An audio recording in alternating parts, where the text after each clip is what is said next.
Do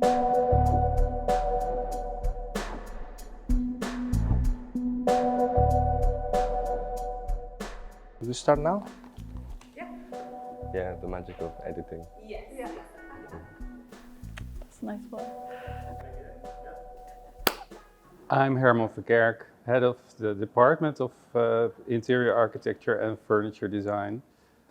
And these puppets we took along for some entertainment.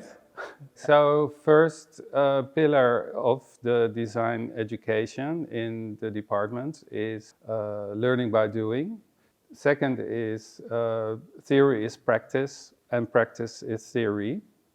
And the third is design is communication.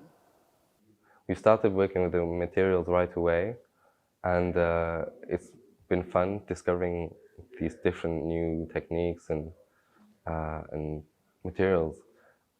We had some wood and ceramics workshops for the past 8 weeks now.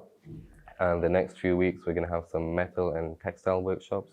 And that's basically just a really hands-on introduction to the material and how to work with it. I really like the ceramics. The ceramic workshop is a really calm place to go.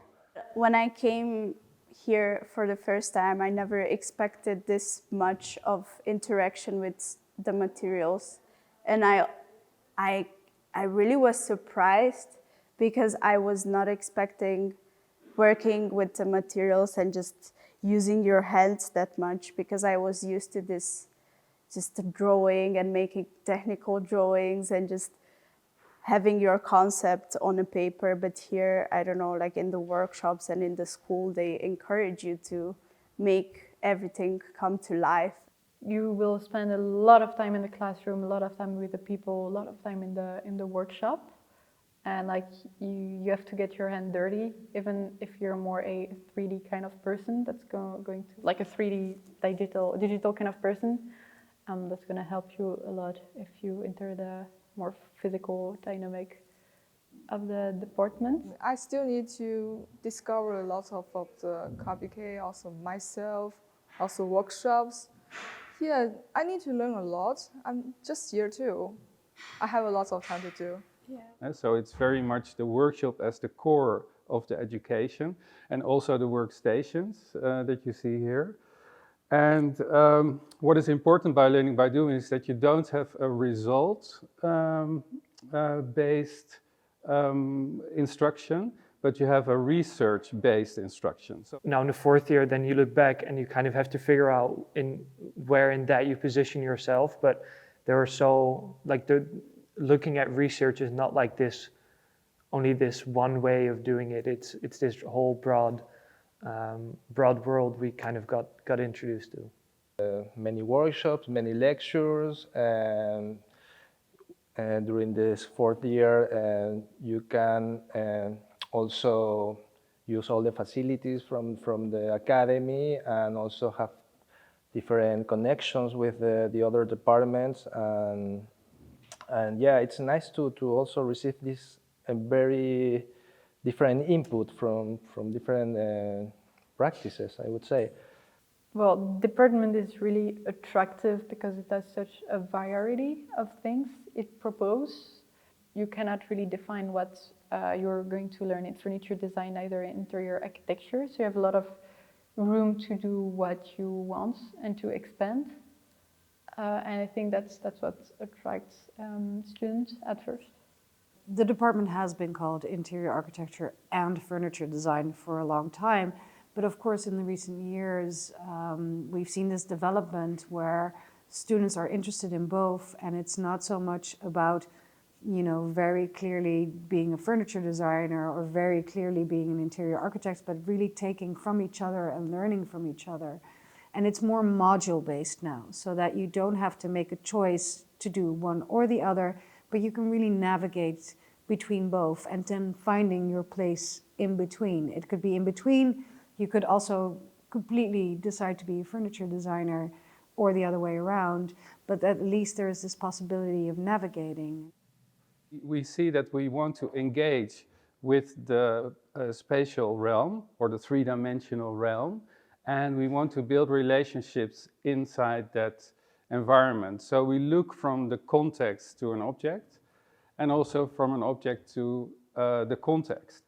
And we need, therefore, different practitioners also to make this a complete journey or adventure also for the students to take, to see these different aspects. That there's so much input there, especially in the first few years, there's a lot of classes and so many different types of ways of designing, and also the disciplines, like the variation of where the teachers all come from is so diverse. So it gives a lot of insight into all these different ways of having a practice. It's like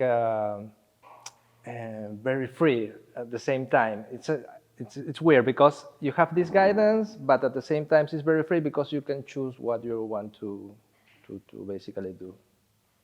And I think my methods of teaching are very much about sharing practices, but also for them to share with each other.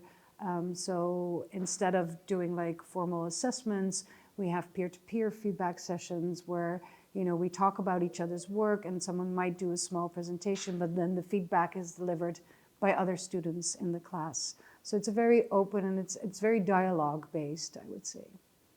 But then I also really love this idea of a community. We're in this studio and we're all just working, which is fun, yeah.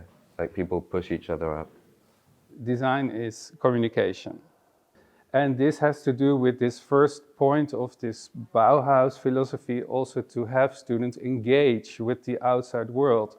And it sounds already a little bit corny, but actually students, of course, are also part of society.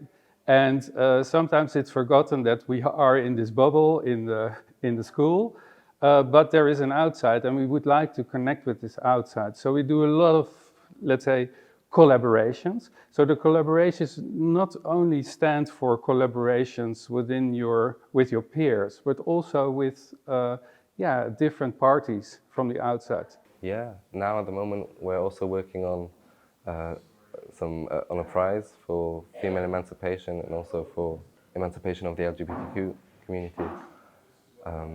That's quite interesting. It's also a really fun thing that we're given this responsibility already. I think it was just enough level of absurdity there. It was like serious talk, but then these two... Yeah, they were alter egos.